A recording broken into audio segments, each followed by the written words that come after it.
Yang favourite. Dengar beduk berbunyi, sayup bergema di subuh sunyi. Wow. That's my favourite. That is my favourite. P. Ramlee, Tan Sri P. Ramlee. Okay, yeah. Nak balas ke nak cakap sebut je? Berlalulah sudah Ramadan, sebulan berpuasa. Alright.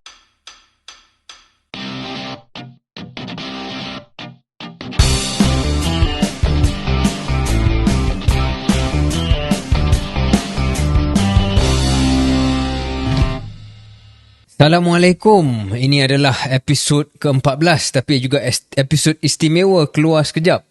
Kalau lihat saya Syaril Hamdan dan Saya KJ. kedua-dua kami berbaju Melayu lengkap untuk satu episod khas sempena Aidilfitri yang akan tiba beberapa hari lagi.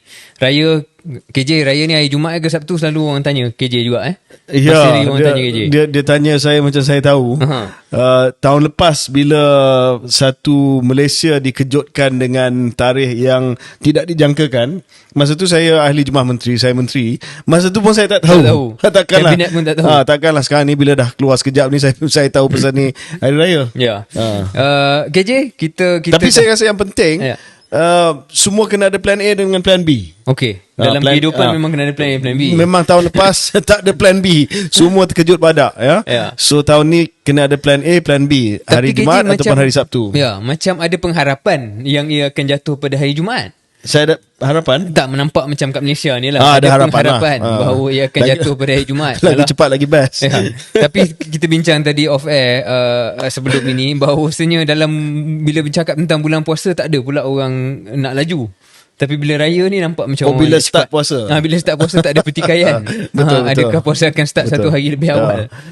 Walaupun pun kita menunggu pengumuman daripada penyimpan mohon besar yang akan disampaikan nanti untuk kita tahu bila hari raya. Baik, kita terus ke episod hari raya kita. Hari ni kita ataupun episod ni kita tak nak bincang benda-benda yang Tak ada yang berat lah. tak ada berat lah. Tapi sebelum tu kita nak shout out dulu sebab kita punya Sampin ni ditaja Every oleh week new sponsor. Every week new sponsor. Sampin kita ditaja oleh salah satu jenama street brand yang hot di Malaysia, iaitu OPT ataupun 1+2. Syaril, please, if you can do the honors.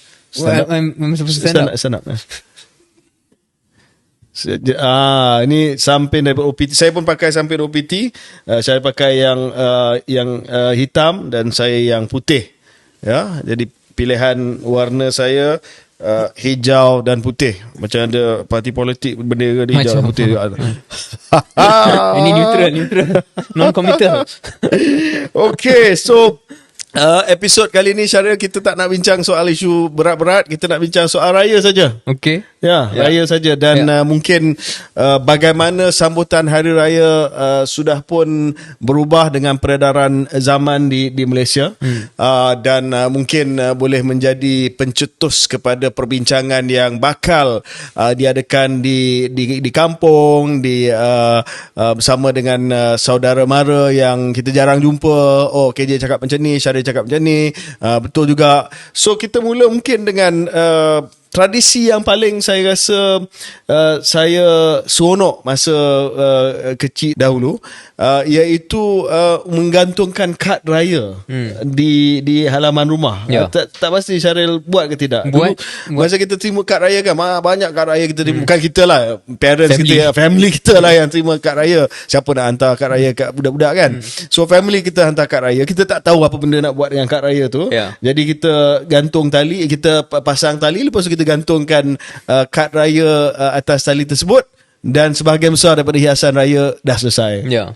Tapi saya nampak hari ni dah kurang dah benda itu berlaku. Tapi nak balik pada zaman itu, buat saya lebih kurang 10 tahun lebih muda daripada KJ, tapi saya pun sempat lah melihat benda tu berlaku kat rumah. Dan ada tahun-tahun tertentu tak cukup kad raya, kita sanggup beli dengan sendiri dan post pada diri sendiri.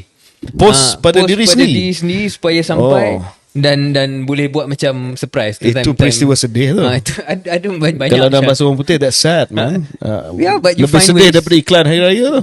So, you find ways Saya tak untuk sampai tahap post kad raya kat diri sendiri. post pada rumah sendiri, pada rumah alamat sendiri, sendiri, okay. supaya dapat feeling benda tu sampai dan kita buka ada kad raya. Tapi sebenarnya kita post pada diri sendiri. Dan kadang-kadang kita bangga lah sebab dalam satu kad raya yang sampai, banyak kad raya yang sampai kan. Tapi kadang-kadang kita terjumpa juga kad raya daripada VIP, daripada Yang Berhormat, daripada Wakil Rakyat. Yang tu rasa special sikit lah. Itu dewasa sikit lah. Waktu saya kecil tak dapat lah. Sebab ni arwah bapak saya dia penjawat awam. So okay. adalah ada. yang Ada VIP, yang special wakil sikit rakyat yang hantar. Biasanya wakil rakyat dia hantar siap dengan gambar family dia, gambar family dia. So kita pun tengok lah, oh anak dia macam ni semua. Saya nak tanya kepada Syaril, do you still receive raya cards? Lepas dah keluar sekejap ni mungkin kurang sikit. Tapi tahun lepas dapat lagi kad Saya raya. hantar, saya masih lagi hantar. Masih lagi Mungkin tak tahun ni saya tak hantar lah. Sebab Tak keluar nak sekejap. kita menghantar Tapi satu, kita tak hantar kita elektronik. Kita hantar elektronik tahun Ya, ni. ya. So saya nak tanya, adakah kalau kita terima kad yang fizikal, kita rasa itu lebih istimewa sekarang sebab benda yang rare, benda yang jarang? Mungkin bagi kita yang pernah melalui zaman terima kad fizikal tu ada erti lah. Ada nostalgia. Okay. Tapi saya terfikir kalau seorang yang sekarang ni berumur tak tahu 12 tahun, 13 tahun, 15 tahun yang tak pernah melalui zaman tu, kalau dia dapat kad fizikal, adakah dia akan merasa apa-apa yang istimewa ataupun dia rasa benda tu janggal? Ya, dan tak dan mungkin ini sebenarnya tema bila bercakap tentang aktiviti dan raya ni, dia nostalgic lah. Ya. Dia nostalgic. Macam mana kita umur pun kita akan balik pada umur Benda yang kita melalui kita dulu. lalui waktu kita kecil. So untuk zaman millennial dengan Gen Z ni, adakah mereka akan rasa nostalgia dengan gift yang dia akan terima? Gift ni message elektronik lah. Satu ketika dahulu dia akan cerita kepada anak dia, dulu saya dapat gift. I don't think so lah. Zaman sekarang ni Mungkin zaman 10 tahun akan datang akan ada AI punya avatar. jadi Selamat Hari Raya. gift tu akan dilihat sebagai benda yang klasik. Yes. Dan avatar itu boleh mengambil bentuk yang pelbagai. Ataupun hologram. Hologram. Hologram. Hologram. Sri Zahid datang. Selamat Hari Raya. Okay. Alhamdulillah. Salam. Saya batin. So kad raya memang ada juga saya terbaca hack ni, saya tak pasti masih lagi berkesan ataupun tidak. Ada orang yang kata ada hack. So hantar kad raya kepada istana. Dan tahun depan istana akan hantar semula kad raya daripada sultan ataupun raja yang berkenaan. Dan kita boleh tunjuk kepada kawan-kawan, saya dapat kad Padahal raya. kita yang hantar dulu. Kita hantar dulu sebab biasanya istana ni dia akan ada database lah. Siapa yang hantar kad raya dia akan masukkan dalam database dia. So dia akan kata saya dapat kad raya daripada sultan. Kalau betul hack ni KJ, tahun depan memang banyak lah yang ketima, sebab mungkin ramai yang akan dengar hack ini akan test tiba-tiba istana negeri dan juga istana negara semua dapat banyak kad raya. Kita tengok betul atau tidak hack dia. So macam mana pun kad raya telah pun melalui peredaran zaman. Dulu fizikal, seperti mana yang saya sebutkan tadi, Syaril dan saya biasa gantung kad raya sebagai hiasan. Sekarang ni semakin kurang kad raya dan semakin ramai yang cukup dengan menghantar pesanan melalui kad elektronik ataupun kad digital. Dan ini sudah menjadi sesuatu yang diterima pakai. Saya nak tanya Syaril, cakap soal tradisi ni, duit raya. Duit raya ni memang benda yang wajib lah, yang wajib diberi dan juga yang wajib diterima bergantung kepada kedudukan kita. Adakah kita dah sampai tahap, dan saya tak pasti sebab saya masih lagi kalau nak bagi kepada anak-anak buah dan sebagainya, saya bagi secara tunai dalam sampul. Tetapi adakah yang sudah bagi melalui e-wallet? Saya nampak option tu. Tapi saya tak pernah memberi melalui e-wallet dan tak pernah menerima melalui e-wallet ataupun Tapi digital. kalau bagi melalui e-wallet, ada feel tak? Saya ingat tak ada feel. Tak ada feel. Sama macam bayar zakat kot. Sama macam bayar zakat. Saya pernah boleh buat online kan? Boleh buat online. Saya pernah buat online dalam setahun 2 tahun. Itu sebab saya terlupa. Saya terlupa sudah last minute, macam alamak, tak sempat nak pergi masjid, risau tak sempat berjumpa dengan Amil, jadi terus guna Maybank to You ataupun aplikasi lah. Tapi semenjak saya ingat dan saya tak cuai, memang saya lebih nak duduk gemar depan Amil nak salam Yes. dia. Dia punya feel dia lebih Feel dia lain lah. Feel dia lain, ya. feel dia lain. Mungkin serupalah dalam hal duit raya Tapi ni. mungkin untuk generasi baru dia lebih mudah untuk terima melalui e-wallet. Tak payah ada awkward situation, dia tunggu kat situ, dia, pakcik ni bagi ke tidak, lepas tu aku nak tunggu sampai pakcik ni belah ke sebelum aku buka ni sampul ni, nak tengok dia bagi RM10 ke RM5 ke RM1 ke, dia terus masuk. So macam ada e-wallet contoh BigPay kan, dia ada dia boleh letak grafik, boleh letak GIF, ada dia punya hiasan sikit. You have duit raya. Ya. Tapi that's part of it kan. The awkwardness is part of it. Awkwardness part of it. Awkwardness sebahagian daripada bila kita beraya, bila macam KJ gambarkan tadi lah, waktu umur kita kecil, nak tunggu pakcik tu bagi ke tidak. Pakcik tu pun tahu kita tengah tunggu, dan dia saja bagi kita menanti-nanti, dia pun perli sindir ada ke tidak. Jadi proses itu ada, tak tahulah, kalau terlalu mudah untuk saya sebut, mungkin tu sebahagian sifat kemelayuan kot. Kemaluan ke kemelayuan?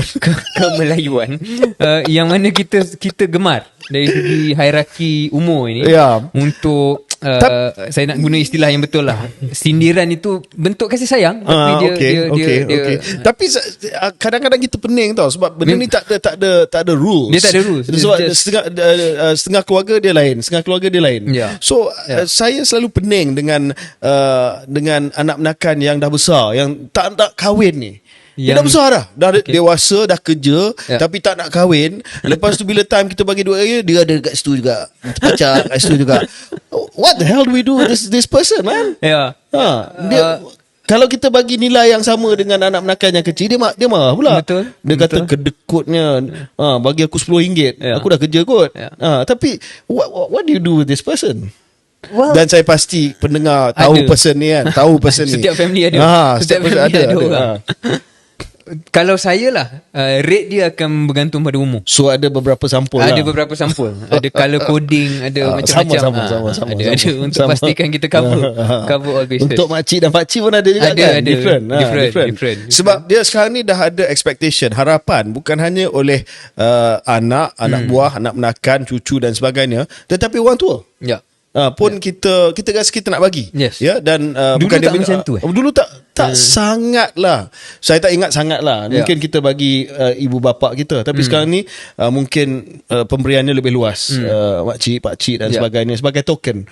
Token kesayangan kita kepada mereka, terutama mereka dah bersara, dah berumur, dan kita masih lagi bekerja. Dan mungkin duit raya dalam semangat tersebut, kita bagi kepada mereka yang mungkin tidak lagi ada pendapatan, dan kita menghargai mereka dan menunjukkan kasih sayang kita kepada mereka. Jadi saya nampak kita memang ada color coding. Saya ada sampul yang berbeza-beza untuk orang yang berbeza-beza. Cuma kadang-kadang awkward lah, sebab kadang-kadang dia datang sekali. Dia datang sekali, dan dalam gerombolan yang satu tu ada pelbagai kategori. So dia akan pandang lah, kenapa dia ni dapat yang lain. Pernah melalui kena strategik dalam kita punya proses menyampaikan tu. Ada kena cari peluang cepat untuk cover ataupun untuk pilih, ni momen ni kena bagi pada kelompok ni, and then kita cari momen lain lepas untuk tu cepat-cepat belah. So jangan kita dimajliskan di mana kita berdiri, kemudian satu persatu datang, itu awkward. Sebab kan kantoi, yang ni tebal, yang ni nipis, ataupun ni colour lain, itu cari pasal lah. So kena alah, politician tak reti pun benda ni. Saya tak tahu. Okay. Saya tak terlibat dalam budaya semua ni. Bukan budaya bagi kewangan. Maksud saya pandai mencari peluang. Okey, satu lagi Please yang be clear. Satu lagi yang saya nak Syaril dengan Syaril lah. Yang ini adalah masalah busana, masalah fashion yang sehingga hari ni saya tak tahu macam mana nak selesaikan. Sebab masih belum lagi inovasi yang boleh menyelesaikan masalah ini. Saya rasa apa? Baju Melayu. Benda yang paling tak praktikal pasal baju Melayu ni apa? Dalam konteks duit raya, dalam konteks poket. Poket ni kat dalam. So saya tak tahu macam mana nak awkward. Kita nak kena naik angkat sampin kita. Saya pernah tengok ada sampin yang jual dengan poket, tapi damn awkward lah, macam Doraemon kan. So what do you do? Ada setengah yang bawa man bag, Tapi man bag tu, Get the wife to handle the money. tadi you kata you orang politik, licik, tahu macam mana nak selesai. Last ask the wife to handle. Use all resources available. Tak, saya rasa this kena ada inovasi ni. Okay. Sebab poket yang dalam ni, kecuali kita buka samping kita, memang useless lah. Dan ada 4 poket tau. 2 dekat baju, 2 lagi kat seluar. Tak boleh guna tak langsung. boleh pakai. Kecuali kita selak samping kita. Okay, Mungkin ada pendengar kita yang dah ada innovation ni, kita pun tak tahu. Kalau ada yang tolong bagi tahu dalam komen, dan kita boleh bagi shout out next episode. Kot lah dah ada penyelesaian sebenarnya. Sebab sekarang ni, zaman sekarang ni, ada baju Melayu style dia pun dah berbeza-beza dah. You punya baju Melayu slim fit. Slim fit but within reason. Okay, so Within ada reason. setengah purist. Purist ni yang OG lah, original gangster lah. Kalau pergi ke Wisma Yakin semua tu, lepas tu minta apa baju Melayu slim fit, kena maki lah. Kena maki. So slim fit ni dia tak ada pesak. Tak ada. Dia macam baju biasa. Pesak tak ada kan kat sini. So dia tak ada. So dia tergantung lah. Dia ada explanation dia lah. Kalau baju Melayu berpesak ni ada 6 ataupun 7 kain yang kena dicantumkan. Dia ada makna ni dan sebagainya. Tapi bagi saya sama je. Siapa yang check ada pesak ke tak kan? Wisma Yakin lah. Wisma Yakin akan check. Tapi saya rasa kalau Syaril kena pakai slim fit. Sebab slim. Thank you. Mungkin deal dia kena pakai yang berpesak lah. Dia pakai yang berpesak sebab out of necessity. Bukan sebab budaya pun. So tapi ada yang terlalu ekstrim. Kalau tengok yang terlalu slim fit, dia dah bukan slim fit, dia dah skinny sangat-sangat. Itu dah mungkin so kita pun tak boleh. Syaril rasa mana kita berhenti? Where do we stop the line? I'm the line. How slim is too slim when it comes to baju Melayu? Kalau sampai nampak apa? Nampak. Check dulu pokok ternampak sekarang ni. Tak. Is that too slim? I think if it's macam saya ada it shouldn't tengok be hugging. Dia tak sepatutnya. Music video Datuk Alif Shukri Telajak Laris, dia pakai macam skin suit dengan selampin tu. Tak boleh. Kalau saya macam kurang sikit lah. Kurang sikit. But who are we to judge? So how slim is slim fit? I think I'm the line. You are the line. I am the line. So tuan-tuan dan puan, inilah garisan dia. Jangan lebih slim daripada saudara Syaril. We come back after this.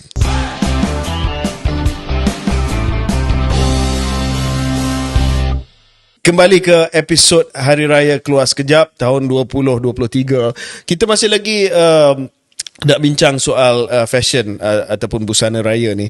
Kita cakap soal lelaki lah sebab kita lelaki.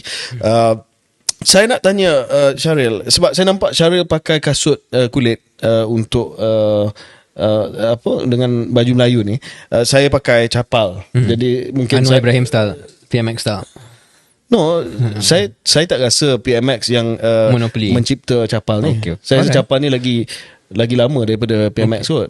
Cuma dia mungkin dia mempopularkan buat masa ni. Tapi ini capal daripada dulu sebelum dia jadi PMX. Sebelum jadi PM. Sure. Just. Okay. So what is the right footwear for baju Melayu? Is it kasut kulit? Is it capal? Is it trainers? Kalau kita tengok kawan kita Bobby, dia suka pakai Converse. Itu foul. Itu out lah. Offside. Itu memang out lah. Fopa gila lah. Memang fopa gila. Tak senonoh lah. Tak senonoh. Especially bila dia umur hampir 50 tahun tau.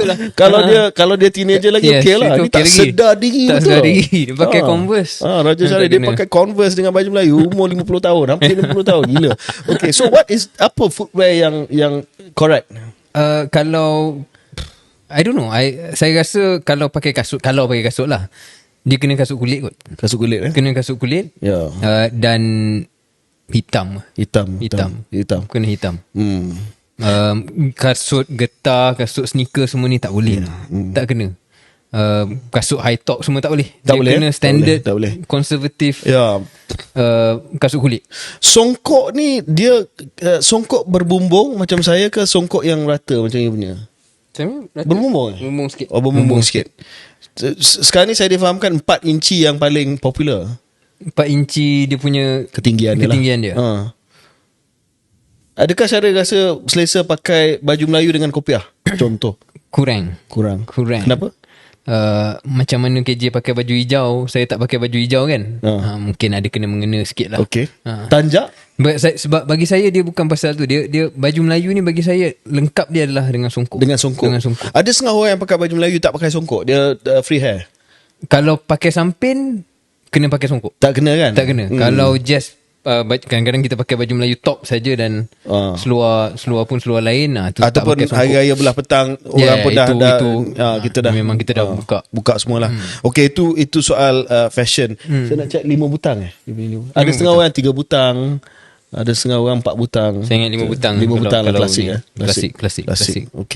Okey, so kita dah selesai soal fashion. Kita pergi kepada topik serius sikit ya. Dan saya nak tanya Syaril. So mungkin ramai yang tak tahu bahawa bonda Syaril adalah seorang mualaf yang telah convert kepada Islam selepas kahwin dengan bapa Syaril.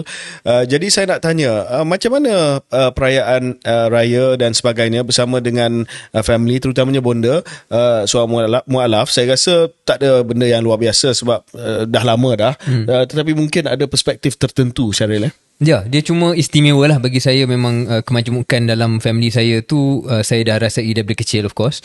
Dan istimewa je antaranya ialah saya dapat betul-betul involved dalam Hari Raya dan juga Tahun Baru Cina.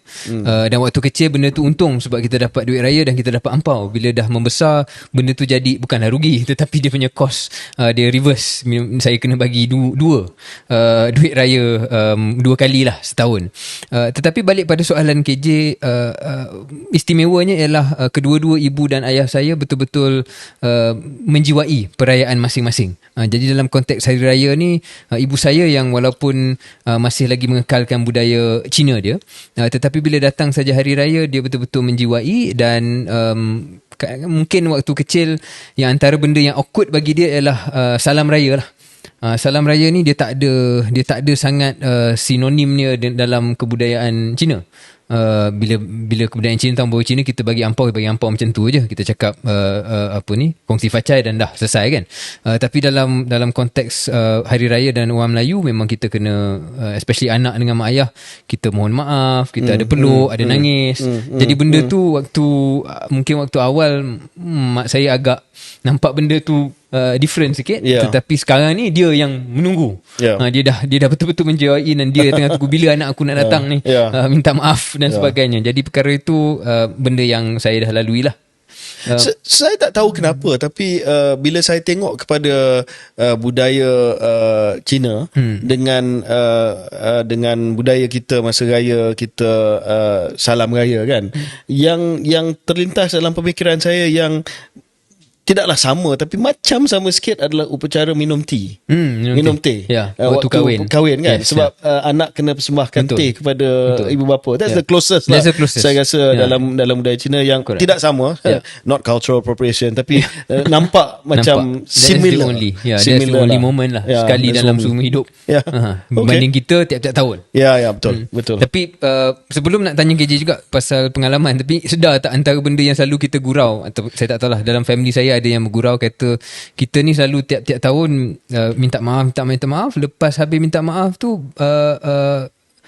tak sampai beberapa jam dah mula dah start gosip pasal orang lain dan sebagainya. Itu kadang-kadang ada juga dalam kita punya kebudayaan. Ni budaya kosong-kosong lah. Budaya kosong-kosong tu, lepas tu start balik terus. Back to zero, lepas tu start balik. Terus. Saya rasa kalau kita betul-betul nak menjiwai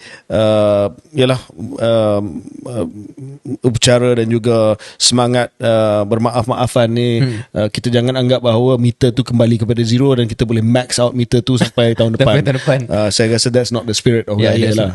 Sure. That's not the spirit. Saya nak tanya KJ juga, membesar dan lahir di Kuwait, dan mungkin membesar di negara selain daripada Malaysia. Apa pengalaman KJ beraya? So raya tu jadi extra special.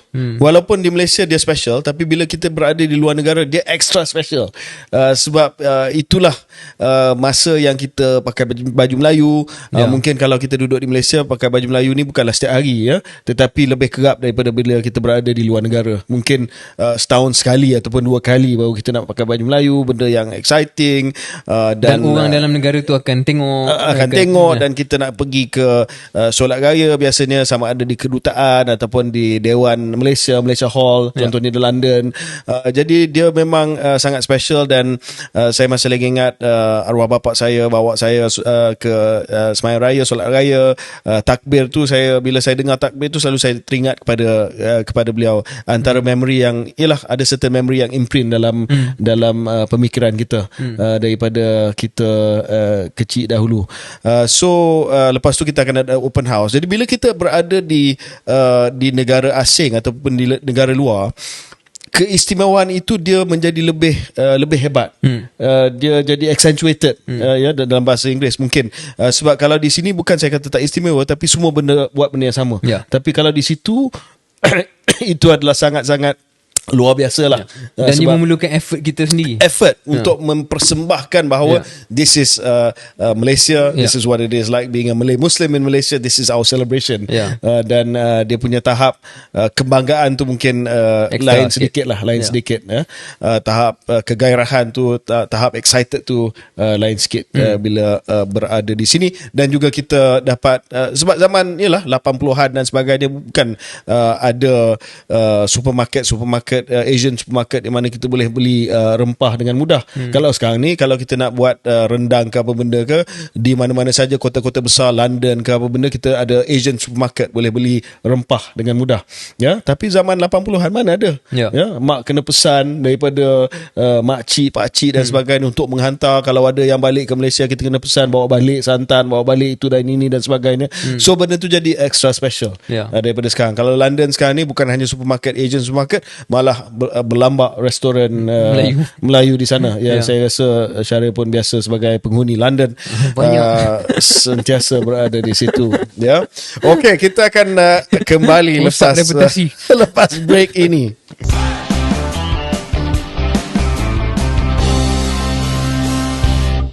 Okey, kembali kita ke episod istimewa, episod raya keluar sekejap. Kita bincang dah tentang beberapa perkara, tentang fashion, tentang pengalaman kita, fashion bukan fashion biasa, fashion raya, dan juga pengalaman kita beraya sewaktu kecil berbanding hari ini. Mungkin satu dua lagi perkara kita nak sentuh sebelum kita tamatkan episod, tentang iklan raya. Iklan raya KJ, terutamanya di Malaysia ni satu perkara yang dinanti-nantikan lah. Terutamanya sekarang ni masih ada yang sedap, yang masih ada yang menarik, tetapi kalau seingat saya membesar, umur remaja dan sebagainya, ada beberapa iklan-iklan yang betul-betul menangkap dan menyayat hati pun ada juga, menangkap imajinasi, menyayat hati. Satu yang mungkin kita nak ajak, satu dua iklan lah kita nak mengajak pendengar-pendengar yang mungkin dah lupa ataupun nak check balik iklan-iklan yang popular ni. Salah satunya iklan raya TV3 pada tahun, saya tak ingat tahun apa, tapi yang KJ mengejek saya kononnya selalu pergi ke London. Iklan ini berkenaan dengan orang yang pergi London selama 10 hari. Oh, dia baru balik London. Dia baru balik London selepas 10 hari, tapi dia punya slang dia macam dah duduk sana sepanjang hayat. Kalau KJ ingat iklan tu. Arwah di Bandar kot. Yes. Yang jadi pemandu taksi. Ya. Menjadi pemandu taksi. Jadi kalau pendengar-pendengar yang yang teringat ataupun belum pernah tengok, bolehlah Google ataupun check. Kita akan letak dia link. English accent, lepas tu tiba-tiba keluar Negeri Sembilan. Nampak lawak di situ dan jenaka di situ. Salah satu jenis iklan yang seronok adalah yang melawak, yang membawa jenaka. Tetapi juga ada iklan-iklan lain KJ mungkin nak sentuh yang dia bukan pasal jenaka, tetapi menyentuh hati dan jiwa yang sesuai dengan waktu Aidilfitri. Ya, saya rasa banyak iklan yang emosional lah, yang membawa kepada satu perasaan nostalgia ataupun perasaan hibur dan sedih.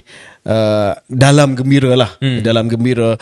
Yang saya ingat ada satu iklan mungkin 10 tahun lepas kot, Bernas kalau tak silap saya, yang menceritakan kisah dua orang sahabat, budak kecil, anak yatim. Seorang tu dia kalau tak silap saya dia bisu, seorang lagi dia kalau tak silap saya mungkin dia buta ataupun pekak. OKU, dua budak kecil yang OKU, yang cuba mencari jalan untuk menziarah ibu kepada salah seorang daripada adik tu yang berada di Segamat. Dia tunjuk gambar. Dan pada waktu itu kita tak tahu bila dia tunjuk gambar mak dia ada ke tidak. Tapi Kita akhirnya ingat macam ada lah. macam ada. Cerita So dia macam ceritakan cabaran dia nak dapat bas, nak dapat kereta api tak dapat. Lepas tu dia hitchhike seorang lori ataupun satu lori, dan akhirnya kita nampak kat hujung tu dia menziarahi kubur ibunya. Jadi itu antara yang bagi saya yang saya masih lagi ingat lah, Touching yang lah. very touching lah, very emotional. Tapi anda sila komen di ruang komen, what was your favorite iklan raya. Dan adakah iklan raya sekarang ini, Ya, tahun-tahun kebelakang ini setanding dengan yang sama level, setanding dengan iklan raya yang lepas. ataupun adakah seperti mana banyak benda dalam hidup dulu lebih baik daripada sekarang? Ya, Nostalgia dia. ya. Okay. So kita nak wrap up kita punya episod sebab esok lusa dah nak raya, dan ini just episod yang agak santai. Lagu raya yang favourite? Dengar beduk berbunyi, sayup bergema di subuh sunyi. Wow. That's my favorite. That is my favorite. P. Ramlee, Tan Sri P. Ramlee. Okay, yeah. Nak balas ke nak sebut je? Berlalulah sudah Ramadan, sebulan berpuasa. Alright, okay. Tapi saya dari segi lirik dia, segi lirik, sebab kita selalu kena tengok dari segi lirik lah. Lirik saya suka Datuk Sharifah Aini punya lagu. Sebab dia ceritakan soal makanan. Rasalah ketupat ini dengan rendangnya sekali, kan. So that brings out the colour and the flavour and the taste of raya for me. Dan disampaikan dengan cara yang agak manja. So I really like that song. Cliched song, but raya is all about cliched song. I like the sadder songs as you joked. Okay. Kenapa raya ni membawa kepada kesedihan bagi Syaril? Dia bukan membawa pada kesedihan, dia keinsafan. Saya masih, ibu ayah masih ada, jadi it's not about that so much yet. Dan long may that continue. Tapi dia lebih kepada keinsafan tentang, yalah, kita baru keluar daripada Ramadan, dan sentiasa dalam sebulan itu mencari apa kelemahan kita, apa yang kita perlu improve sebagai manusia, sebagai hamba pencipta kita. Jadi ada tema itulah, tema nostalgia tu, ataupun maybe I'm a bit more predisposed to. I think you're right. Sebab sebelum kita wrap up, kita nak ceritakan apakah lessons learned di Ramadan. Apakah kalau kita nak ambil iktibar daripada bulan puasa Ramadan, bukan hanya bulan puasa ini, tetapi setiap tahun kita menyambut bulan Ramadan, apakah pengajaran yang paling utama yang kita dapat daripada ibadah puasa ni? Maybe I start, Syaril. Dan Syaril sebut soal keinsafan tadi.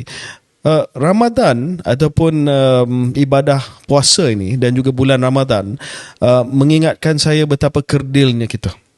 How small we are. Yalah, kita mula dengan the act of fasting ataupun ibadah puasa itu sendiri, di mana itu adalah satu sacrifice, itu adalah satu pengorbanan yang kita melaksanakan setiap hari. Kita rasa haus, kita rasa lapar, menjadi cabaran bagi kita menunggu untuk kita berbuka puasa. Betapa lemahnya kita, betapa kerdilnya kita. Dan pada waktu malam, setelah kita memberi sustenance ataupun makanan kepada diri kita, kita bersyukur dan kita sujud, dan kita cuba rasa consciousness Tuhan ataupun Allah Subhanahu Wa Taala. Dan bagi saya, segala ego, segala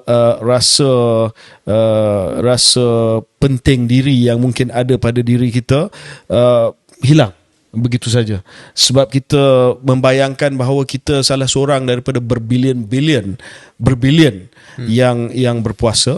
Kita tidaklah seorang yang lebih istimewa daripada orang yang sebelah kita, kecuali keistimewaan yang diukur dari segi ketakwaan kepada Tuhan. So puasa, I don't know, makes me feel very small, but in a good way.